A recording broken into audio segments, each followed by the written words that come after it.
Hindi ka nagkataon lang sa panahon na ito. From Esther 4 verse 14. And who knows but that you have come to your royal position for such a time as this?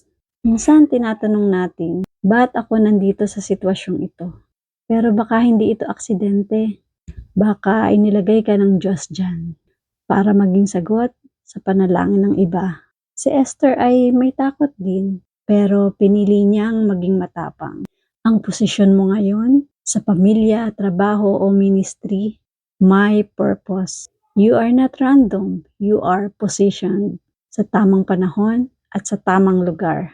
Gagamitin ka ng Diyos para sa mas malaking plano niya. Kaya tara, pray tayo. Lord, tulungan mo po akong makita ang purpose mo sa buhay ko. Bigyan mo po ako ng tapang na tumayo at gawin ang tama sa panahong ito. Amen. Let us declare, nandito ako ngayon dahil may layunin ang Diyos. Tandaan mo, you are placed here for a purpose.